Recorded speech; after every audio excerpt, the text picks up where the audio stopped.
अब आज का हम लोग का नया टॉपिक है या न्यू चैप्टर है सॉलिड स्टेट। ठीक है, तो सॉलिड स्टेट में Yes. पहले तो आपको जो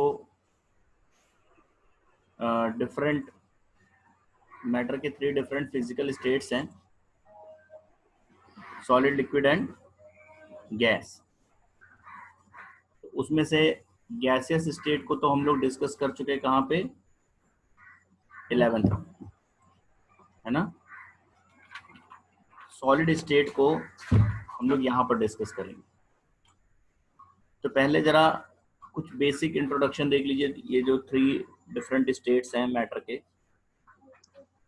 किसी भी सब्सटेंस का जो फिजिकल स्टेट है, सॉलिड होगा या लिक्विड होगा या गैस होगा, ये किस फैक्टर पर डिपेंड करता है। एक्चुअली जो भी सब्सटेंसेस हैं उनके मॉलिक्यूल्स के बीच में इंटरमॉलिक्यूलर या इंटर पार्टिकल फोर्सेस एग्जिस्ट करते हैं। ये इंटरमॉलिक्यूलर फोर्सेस या ये इंटर पार्टिकल फोर्सेस उस सब्सटेंस के पार्टिकल्स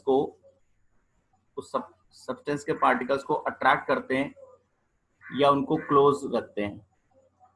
लेकिन सब्सटेंस के जो मॉलिक्यूल्स हैं या जो पार्टिकल्स हैं, किसी भी सब्सटेंस के जो मॉलिक्यूल्स हैं या जो पार्टिकल्स हैं, उनके पास थर्मल एनर्जी भी होता है। और ये थर्मल एनर्जी, इस थर्मल एनर्जी की वजह से वो एक दूसरे से दूर जाना चाहते हैं।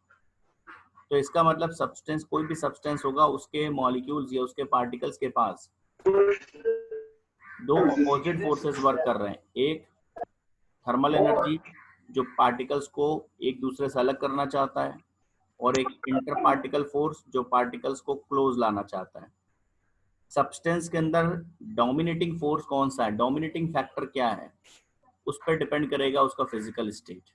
यानी अगर इंटरमॉलिक्यूलर फोर्सेस डोमिनेट करते हैं ओवर थर्मल एनर्जी, मतलब पार्टिकल्स को क्लोज लाने वाला जो फोर्स है वो डोमिनेट करता है, तो सब्सटेंस का फिजिकल स्टेट सॉलिड होगा या लिक्विड होगा। वो डिपेंड करता है कितना इंटरमॉलिक्यूलर फोर्स स्ट्रॉन्ग है। लेकिन अगर इंटर पार्टिकल फोर्सेस वीक हो जाते हैं किसी कंडीशन में, और थर्मल एनर्जी किसी फैक्टर्स की वजह से बढ़ जाती है, मतलब पार्टिकल्स को एक दूसरे से सेपरेट करने वाला फोर्स अगर डोमिनेट कर जाता है, तो सब्सटेंस गैसेस स्टेट में आ जाएगा। यही रीजन है कि जब आप किसी सॉलिड को या किसी लिक्विड को हीट करते हैं, जब उसको टेम्परेचर देते हैं, तो उसके मॉलिक्यूल्स की थर्मल एनर्जी बढ़ जाती है। और बढ़ते बढ़ते जब वो इंटर पार्टिकल फोर्सेस को ओवरकम कर जाता है या डोमिनेट करने लगता है, तो उसका वही सॉलिड या वही लिक्विड स्टेट गैसेस स्टेट में चेंज हो जाता है। तो मेनली जो स्टेट ऑफ सब्सटेंस है वो 2 ऑपोजिट फोर्सेस हैं, थर्मल एनर्जी, 2 ऑपोजिट फैक्टर्स हैं, थर्मल एनर्जी और इंटर पार्टिकल फोर्सेस। इसके बीच में कौन डोमिनेट कर रहा है, किसका कितना वैल्यू है, इस पर डिपेंड कर रहा है। ठीक है, क्लियर हो गई बात। सूरज? Yes, sir. ठीक है, तो अब जरा एक बेसिक इंट्रोडक्शन है सब्सटेंस ऑफ फिजिकल स्टेट्स में, पढ़िए जरा इसे अनन्या।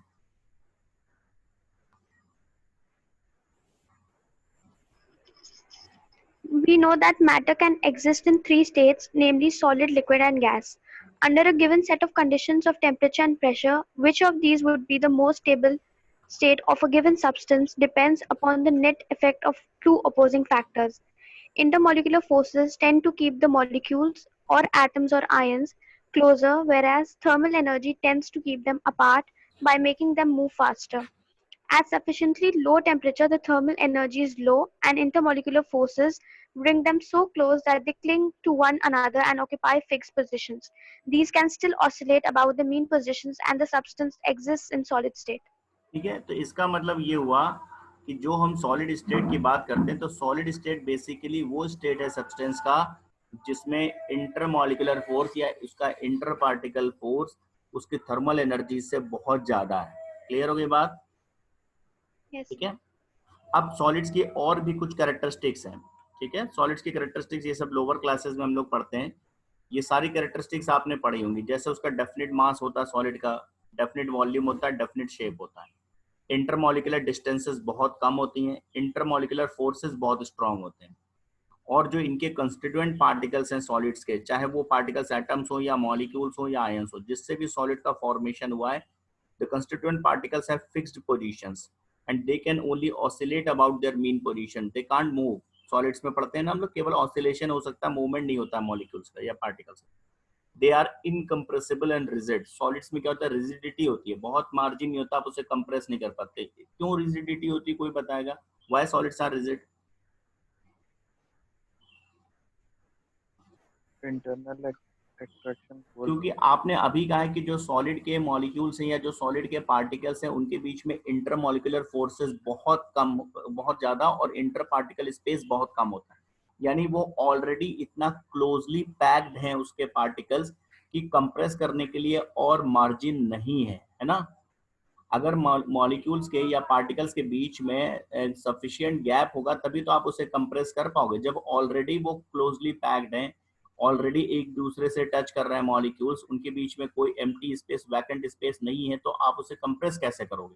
ठीक है, इसीलिए सॉलिड्स में कंप्रेसिबिलिटी नहीं होती, इनकंप्रेसिबल होते हैं और रिजिड होते हैं, हार्ड होते हैं। तो ये सॉलिड्स के कुछ फीचर्स हैं जो लोअर क्लासेस में भी हम लोग पढ़ते हैं, चैप्टर स्टार्ट करने से पहले इंट्रोडक्शन में सॉलिड्स के बारे में।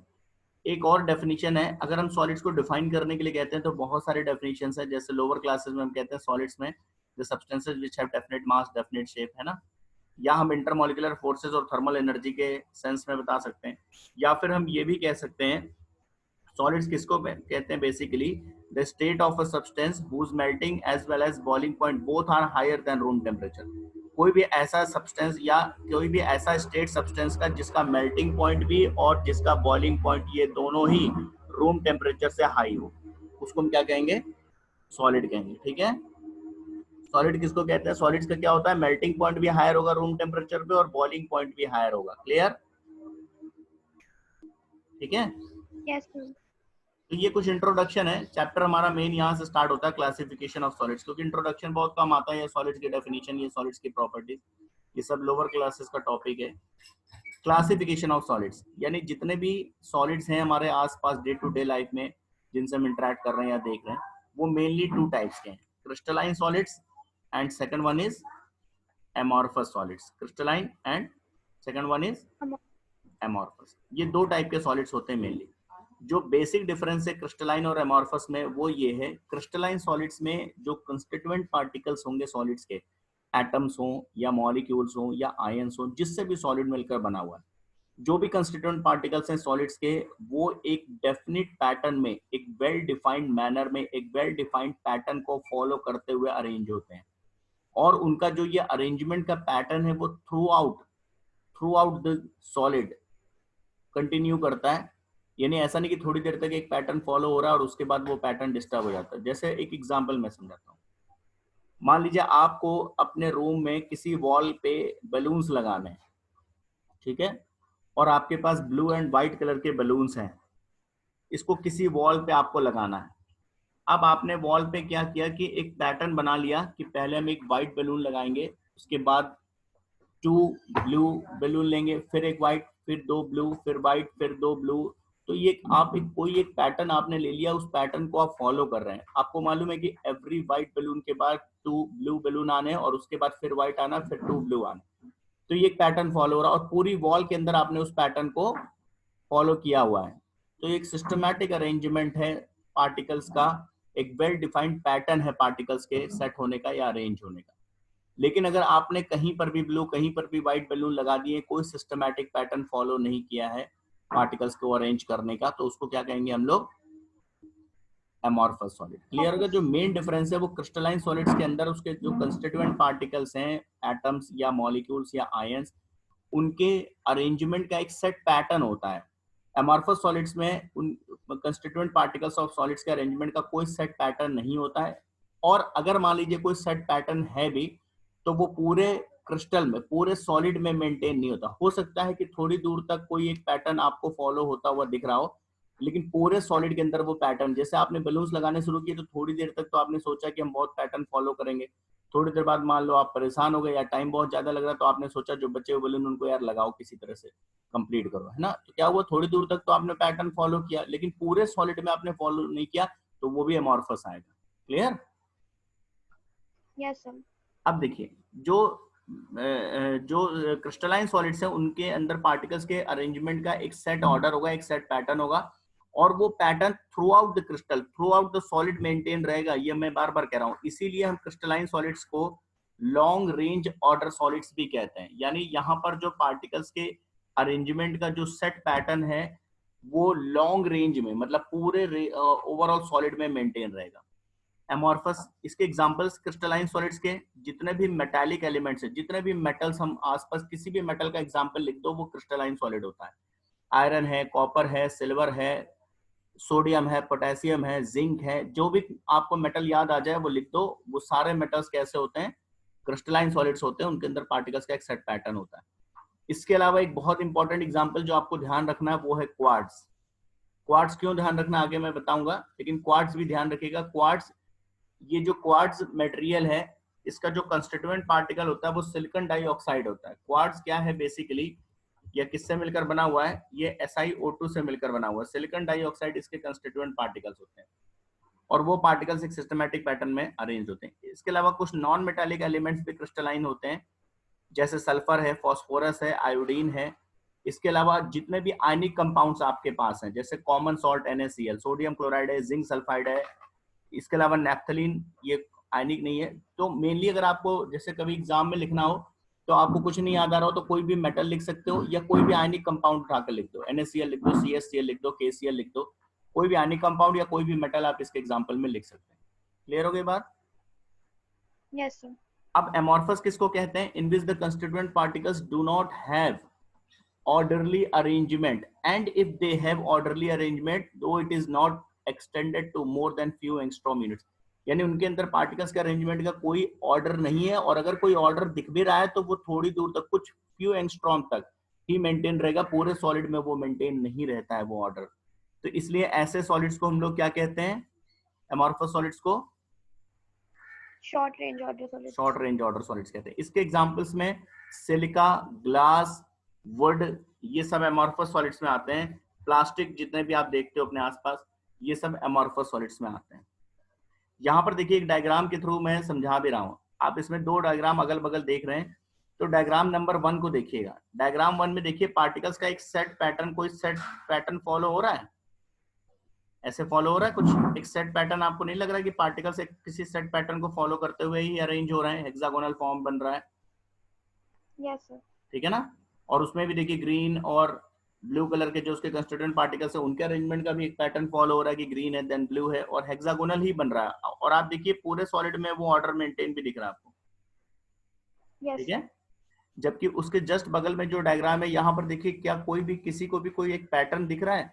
चाहे वो क्यूबिकल पैटर्न दिख रहा हो या ट्रायंगल दिख रहा हो, ट्रायंगल कोई दिख रहा हो या स्क्वायर दिख रहा हो या हेक्सागोन दिख रहा हो, कोई एक सेट पैटर्न आपको यहाँ लग रहा है कि पार्टिकल किस पैटर्न को फॉलो कर रहे हैं? No, sir. नहीं लग रहा। तो यानी पार्टिकल्स के अरेंजमेंट का कोई सेट पैटर्न ही नहीं है। ठीक है? तो ये कौन सा एमॉर्फस सॉलिड्स? क्लियर हो गया डायग्राम के थ्रू? Yes, sir. प्रखर तुम्हें क्लियर हुआ? Yes sir. ठीक है, तो ये डिफरेंसेस है। अब देखिए हमने आपको जो क्वार्ट्ज नोट कराया था वो इसलिए नोट कराया था क्योंकि बहुत कॉमन और बहुत इंपॉर्टेंट क्वेश्चन है। हमारे पास दो सब्सटेंसेस हैं, सिलिका एंड क्वार्ट्ज। ठीक है, इन दोनों सब्सटेंसेस को अगर हम देखेंगे तो सिलिका के जो कंस्टिट्यूएंट पार्टिकल्स हैं वो SiO2 हैं, सिलिकॉन डाइऑक्साइड मॉलिक्यूल्स होते हैं सिलिका के अंदर, और सिलिका कोई ग्लास भी कहते हैं हम लोग। और क्वार्ट्ज के भी कंस्टिट्यूएंट पार्टिकल SiO2 ही हैं, दोनों SiO2 ही हैं। जैसे कि आइस में भी H2O ही है और वाटर में भी H2O है ना? लेकिन एक सॉलिड स्टेट है, एक लिक्विड स्टेट है, और वाटर वेपर्स में भी H2O ही से मिलकर बना हुआ है वो।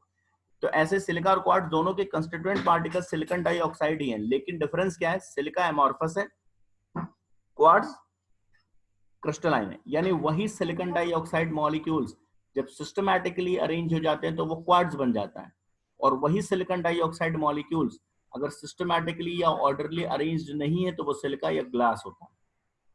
नीचे एक डायग्राम दिया हुआ है, इसमें से बी जो डायग्राम है वो सिलिका का है, ए जो है वो क्वार्ट्ज का है। तो जहां, और ये जो कंस्टिट्यूएंट पार्टिकल्स है वो SiO2 ही है, ए में भी और बी में भी। तो ए में वो SiO2 सिस्टमैटिकली अरेंज्ड है और बी में वो SiO2 किसी भी पैटर्न या ऑर्डर या सिस्टमैटिक अरेंजमेंट को फॉलो नहीं कर रहा। तो बी क्या है यहाँ पे? सिलिका, ये सिलिका है, और ए क्या है यहाँ पे? क्वार्ट्ज। तो ये पहला क्वेश्चन आपसे पूछा जाता है कि what is the basic difference between silica and quartz while both have same constituent particles SiO2। कर लेंगे इस क्वेश्चन को आप? Yes sir. आप लिखेंगे ना, दोनों के कंस्टिट्यूएंट पार्टिकल SiO2 है, but quartz is a crystalline solid whereas silica is an amorphous solid. ठीक है, पार्टिकल से अरेंजमेंट का डिफरेंस। अब यहाँ पर जो कंस्टिट्यूएंट पार्टिकल्स के अलावा सिस्टमैटिक पैटर्न या पार्टिकल्स के अरेंजमेंट के अलावा क्रिस्टलाइन और एमॉर्फस सॉलिड्स में कुछ और भी मेजर डिफरेंसेस हैं। तो उन डिफरेंसेस को जरा हम देखते हैं, ये भी आपके लिए क्वेश्चन आता है। बेसिक डिफरेंसेस क्रिस्टलाइन और एमॉर्फस सॉलिड्स में क्या है? तो जरा देखिए, क्रिस्टलाइन में पहला डिफरेंस तो बहुत कॉमन है, क्लियर है आपको। क्रिस्टलाइन में क्या है, पढ़िए Alina. Yes, sir. The constituent particles are arranged in a regular manner, containing long range as well as short range order. Long range as well as short range का मतलब होता है, लॉन्ग रेंज का मतलब पूरे सॉलिड के अंदर भी आपको एक सेट पैटर्न दिखेगा, और अगर आप थोड़े से पर्टिकुलर रीजन में सॉलिड की देखना चाहते हैं तो वहां भी आपको वो सिस्टमैटिक पैटर्न दिखेगा ही दिखेगा, है ना। जो लॉन्ग रेंज होगा वो ऑब्वियसली शॉर्ट रेंज ऑर्डर भी होगा। एमॉर्फस में The constituent particles are not arranged in any regular manner, and there may be regular arrangement in short range order only. ठीक है, पहली बात तो कोई सिस्टमैटिक अरेंजमेंट होगा नहीं, और अगर होगा भी तो वो शॉर्ट रेंज में होगा, मतलब पूरे सॉलिड में वो पैटर्न या ऑर्डर फॉलो नहीं करेगा। ये तो बेसिक डिफरेंस है। नेक्स्ट डिफरेंसेस में देखिए, क्रिस्टलाइन सॉलिड्स में एक बहुत इंपॉर्टेंट पॉइंट होता है, they have sharp melting point. Crystalline solids में, ठीक है, शार्प मेल्टिंग पॉइंट का मतलब होता है कि क्रिस्टलाइन सॉलिड्स का में जो सॉलिड सब्सटेंस होता है वो एक सिंगल टेम्परेचर पे, एक सर्टेन टेम्परेचर पे, एक पर्टिकुलर टेम्परेचर पे पूरा सॉलिड मेल्ट करता है। पूरे सॉलिड सब्सटेंस के लिए एक सिंगल टेम्परेचर उसका मेल्टिंग पॉइंट होता है। एमॉर्फस में क्या होता है, they melt over a range of temperature. यहाँ पर किसी एक सर्टेन टेम्परेचर को आप कोट नहीं कर सकते हो कि ये इसका मेल्टिंग पॉइंट है। जनरली मेल्टिंग प्रोसेस में होता क्या है, जनरली मेल्टिंग प्रोसेस में ये होता है, अगर कोई प्योर सब्सटेंस है तो जब आप उसे मेल्ट करते हो तो उसे हीट देते हो, आप हीट देते हो तो उसका टेम्परेचर बढ़ता है। जो आप हीट देते हो उससे उसका टेम्परेचर बढ़ता है, ठीक है, टेम्परेचर बढ़ता जा रहा, लेकिन अभी फिजिकल स्टेट नहीं चेंज हो रहा, अभी वो सॉलिड ही मेंटेन है। एक सर्टेन कंडीशन पे, एक सर्टेन टेम्परेचर पे अब वो सॉलिड लिक्विड स्टेट में चेंज होगा, यानी अब जो आप हीट दोगे वो लेटेंट हीट में जाएगा, यानी वो फिजिकल स्टेट चेंज करेगा लेकिन वो टेम्परेचर चेंज नहीं करेगा।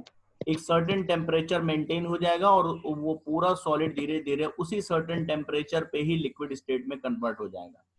क्लियर? Yes, sir.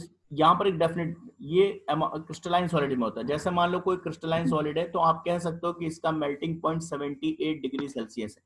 इसका मतलब ये हुआ कि जब उस सॉलिड को मेल्ट करेंगे तो 78 डिग्री सेल्सियस पे मेल्टिंग स्टार्ट हो जाएगी, और 78 डिग्री सेल्सियस टेम्परेचर कांस्टेंट रहते हुए ही पूरा सॉलिड मेल्ट हो जाएगा। पूरे सॉलिड के लिए एक ही मेल्टिंग पॉइंट है, दैट इज 78 डिग्री सेल्सियस, या जो कुछ भी हो, ठीक है। लेकिन एमॉर्फस में ऐसा नहीं होता, they melt over range of temperature. यहाँ पर क्या होता है, मेल्टिंग प्रोसेस भी चलेगा और टेम्परेचर राइज अभी भी चलता रहेगा, मेल्टिंग प्रोसेस में भी चलता रहेगा। जैसे 78 डिग्री पे, 78 डिग्री सेल्सियस पे सपोज मेल्टिंग स्टार्ट हो गई, अब क्या होगा कि फिजिकल स्टेट भी चेंज हो रहा है और टेम्परेचर भी बढ़ रहा है, 78 से 79, फिर 80, फिर 81, फिर 82। मान लेते हैं कि 82 डिग्री सेल्सियस पे पूरा सॉलिड जाकर मेल्ट होगा, ठीक है। मेल्टिंग स्टार्ट हो गई 78 डिग्री सेल्सियस पे और कंप्लीट हुई 82 डिग्री सेल्सियस पे। इसका मतलब ये हुआ कि सॉलिड के लिए किसी एक सर्टेन टेम्परेचर को आप नहीं बता सकते हो कि ये इसका मेल्टिंग पॉइंट है। आप कह सकते हो कि सॉलिड का melting point 78 to 82 degree Celsius है। क्लियर? Yes, sir. तो यहाँ पर मेल्टिंग पॉइंट के लिए हम एक रेंज ऑफ टेम्परेचर की बात करते हैं, क्रिस्टलाइन सॉलिड के लिए एक सिंगल टेम्परेचर, एक सर्टेन टेम्परेचर की बात करते हैं मेल्टिंग पॉइंट, ठीक है। Yes, sir. Next, crystalline solids में क्या होता है, डेफिनेट हीट ऑफ फ्यूजन होता है। इनका हीट ऑफ फ्यूजन फिक्स होता है, इनका हीट ऑफ फ्यूजन फिक्स नहीं होता, do not have definite heat of fusion. Definite heat of fusion का मतलब क्या होता है, अगर आपके पास कोई क्रिस्टलाइन सॉलिड है, ठीक है, सपोज आपके पास कोई क्रिस्टलाइन सॉलिड है जिसका टोटल मास 50 ग्राम है, आपके पास 50 ग्राम, 50 ग्राम कोई क्रिस्टलाइन सॉलिड है, आपने उसमें से 10 ग्राम ले लिया और उस 10 ग्राम को फ्यूज कराया या मेल्ट कराया, मेल्टिंग या फ्यूजन एक ही बात।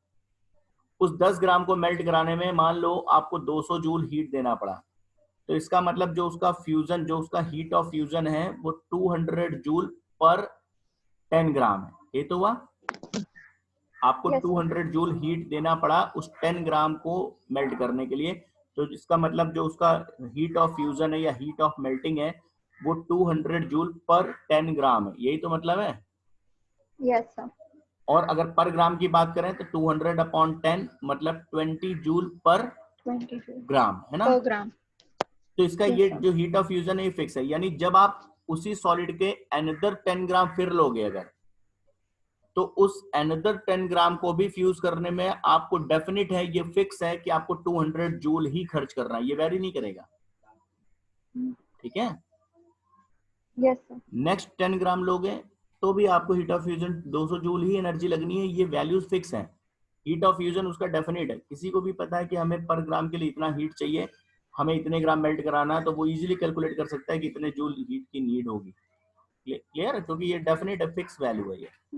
लेकिन यहाँ पर क्या है, डेफिनेट हीट ऑफ फ्यूजन नहीं था। इसका मतलब क्या हुआ कि जैसे आपके पास एमॉर्फस सॉलिड है, आपने उसके फर्स्ट 10 ग्राम लिए, फर्स्ट 10 ग्राम को मेल्ट करने में हो सकता है कि 200 जूल हीट खर्च हो रही है, लेकिन ये डेफिनेट डेटा नहीं है, यानी आप ये नहीं कह सकते हो कि जब हम नेक्स्ट 10 ग्राम फिर मेल्ट करेंगे तो 200 जूल ही हीट खर्च हो सकता है कि नेक्स्ट 10 ग्राम सैंपल को मेल्ट करने में 300 जूल हीट खर्च हो जाए, नेक्स्ट 10 ग्राम के लिए हो सकता है 250 जूल हीट खर्च हो जाए, मतलब इसका हीट ऑफ फ्यूजन कोई डेफिनेट नहीं है, ठीक है। Yes, sir. बात समझ में आ गई कि नहीं। Yes, sir. एक और बहुत इंपॉर्टेंट पॉइंट है वो ये कि जो हमारे क्रिस्टलाइन सॉलिड्स होते हैं वो एनिसोट्रॉपिक होते हैं, मोस्ट इंपॉर्टेंट फंक्शन है, और जो हमारे एमॉर्फस सॉलिड होते हैं वो आइसोट्रॉपिक होते हैं। आइसोट्रॉपिक और एनिसोट्रॉपिक में डिफरेंस देखिए। एनिसोट्रॉपिक में क्या होता है कि जो इनकी फिजिकल प्रॉपर्टीज होती हैं, the properties like electrical conductivity, refractive index, thermal expansion, physical properties, they have different values in different directions. मतलब कि जो क्रिस्टलाइन सॉलिड्स होते हैं उसमें सेम फिजिकल प्रॉपर्टी को अगर आप अलग अलग डायरेक्शन से मॉनिटर करेंगे, अलग अलग डायरेक्शन से देखेंगे, तो उनकी अलग अलग वैल्यूज आएंगी, जबकि हर बार आप सिमिलर फिजिकल प्रॉपर्टी को ही स्टडी कर रहे हैं। जैसे यहाँ पर एक क्रिस्टलाइन सॉलिड है, यहाँ पर देखिए दो एरो हमने दिखाए हैं, एक ये वाला एरो जा रहा है और एक ये वाला, है ना। Yes, sir. सपोज आप इस सॉलिड का रिफ्रैक्टिव इंडेक्स नोट कर रहे हैं, तो हो सकता है कि इस डायरेक्शन से जो आप रिफ्रैक्टिव इंडेक्स नोट करें वो 1.5 आए, ठीक है, और इस डायरेक्शन से जो नोट करें वो हो सकता है 1.8 आए, और अगर कोई तीसरी डायरेक्शन है यानी इस डायरेक्शन से अगर इसका रिफ्रैक्टिव इंडेक्स नोट करें तो हो सकता है 2 आ जाए। यानी उसी रिफ्रैक्टिव इंडेक्स की वैल्यू या जो भी प्रॉपर्टी या उसी इलेक्ट्रिकल कंडक्टिविटी की वैल्यू या उसी थर्मल एक्सपेंशन की वैल्यू, सेम फिजिकल प्रॉपर्टी की वैल्यू अलग अलग डायरेक्शन से मॉनिटर करने पे, अलग अलग डायरेक्शन से नोट करने पे हमें अलग अलग मिल रही है क्रिस्टलाइन के अंदर। क्लियर। Yes, sir. एमॉर्फस में ऐसा नहीं होता है। अगर ये सॉलिड एमॉर्फस होता, अगर कोई एमॉर्फस सॉलिड है और उसका रिफ्रैक्टिव इंडेक्स मान लीजिए आपको नोट करना है, आपने इस डायरेक्शन से नोट किया, इस डायरेक्शन से नोट करने का मतलब है कि इस डायरेक्शन से कोई स्ट्रिप आपने कट कर लिया ऐसे, इसका refractive index Yes, note sir. कर लिया, मान लो ये 1.5 आया, ठीक है। उसकी जगह मान लीजिए आप इस डायरेक्शन से कोई इसकी एक स्ट्रिप कट कर लें ऐसे, ठीक, इस डायरेक्शन से नोट कर रहे हैं तो भी 1.5 आएगा, इस डायरेक्शन से नोट करें तब भी 1.5 आएगा। यानी इसमें डायरेक्शन ऑफ मेजरमेंट पे वैल्यू डिपेंड नहीं करती है फिजिकल प्रॉपर्टी की वैल्यू, ठीक है। Yes, sir. ध्यान समझिएगा, क्रिस्टलाइन सॉलिड्स एनिसोट्रॉपिक हैं, एमॉर्फस सॉलिड आइसोट्रॉपिक है। एमॉर्फस सॉलिड्स में सेम फिजिकल प्रॉपर्टी की वैल्यू मिलेगी along every direction, each and every direction, किसी भी डायरेक्शन से आप नोट कर लो सेम वैल्यू मिलेगी फिजिकल प्रॉपर्टी की। क्रिस्टलाइन में डायरेक्शन ऑफ मेजरमेंट चेंज करोगे तो फिजिकल प्रॉपर्टी की वैल्यू चेंज हो जाएगी, ठीक है ना। ये Yes, sir. बहुत इंपॉर्टेंट डिफरेंस है ये। अब इसके अलावा देखिए नेक्स्ट डिफरेंस ये है कि जो क्रिस्टलाइन सॉलिड्स हैं वहां पर क्लीन क्लीवेज होता है। क्लीन क्लीवेज की प्रॉपर्टी, क्लीन क्लीवेज का मतलब होता है कि जब इसे आप कट करेंगे नाइफ से तो बहुत स्मूथ सरफेस मिलेगा आपको, और यहाँ पर क्या होता है, ये इरेगुलर ब्रेकेज या इरेगुलर कट होता है। मतलब जब इसको आप कट करेंगे तो बहुत क्लीन सरफेस नहीं मिलेगा। जैसे आप किसी वुडन पीस को कट करिए, किसी कारपेंटर को देखा होगा, अगर कोई जैसे कोई लकड़ी वो काट रहा है ना, तो किसी कारपेंटर देखिए जब वो लकड़ी काट देता है, उससे 2 पार्ट कर दिया, तो जहाँ पे उसने कट किया उस सरफेस को आप टच करेंगे तो बहुत रफ सरफेस होगा वो, ठीक है ना। Yes, sir. तो यहाँ पर देखिए 2 डायग्राम भी यहाँ पर दिखाए गए, ए और बी। जो डायग्राम ए है उसमें देखिए कितना क्लीन क्लीवेज दिख रहा है ना, कटिंग के बाद कितना स्मूथ सरफेस दिख रहा है। और बी में देखिए कैसा सरफेस दिख रहा है, रफ सरफेस दिख रहा है। तो बी क्या है, एमॉर्फस सॉलिड है, ए क्या है, Amorphous solid. Crystalline solid. Crystalline solid. एक और डिफरेंस है एमॉर्फस और क्रिस्टलाइन में, क्रिस्टलाइन सॉलिड्स को हम लोग ट्रू सॉलिड्स कहते हैं, ट्रू सॉलिड्स, ठीक है, इसको क्या कहते हैं, ट्रू सॉलिड्स। और इनको True कहते हैं solids. स्यूडो सॉलिड्स या सुपर कूल्ड लिक्विड्स। इनको एक्चुअली स्यूडो सॉलिड्स इसलिए कहते हैं या सुपर कूल्ड लिक्विड्स इसलिए, लिक्विड्स क्यों कहते हैं इसे जबकि ये तो सॉलिड है। हम इन्हें लिक्विड इसलिए कहते हैं क्योंकि लिक्विड्स की तरह, लाइक लिक्विड्स, इनके पास फ्लूडिटी की प्रॉपर्टी है, फ्लूडिटी या फ्लो करने की टेंडेंसी है। जैसे लिक्विड्स को आप देखते हो ना, फ्लो करते हैं, वाटर कहीं पर गिरा दो तो फ्लो करते हुए दूसरी जगह चला जाएगा, वो प्रॉपर्टी इनके पास भी होती है, एमॉर्फस सॉलिड्स के पास, फ्लूडिटी। ये अलग बात है कि इनकी फ्लूडिटी प्रॉपर्टी इतनी स्लो है कि आप डे टू डे लाइफ में उसे ऑब्जर्व नहीं कर पाते। लेकिन जैसे मान लीजिए आप बहुत, कैसे पता चला कि इनके अंदर फ्लूडिटी है, जो बहुत ओल्ड हाउसेज है, पुराने घर हैं बहुत, उसमें अगर आप देखेंगे तो विंडो पेन्स में देखेंगे तो वहां पर क्या होगा कि जो ग्लास लगा होगा वो ग्लास बॉटम में आपको थिक मिलेगा, ऊपर थोड़ा सा थिन मिलेगा। तो अब ये माना जाता है कि जब वो ग्लास हमने लगाया होगा तो वो इक्वल थिकनेस का रहा होगा।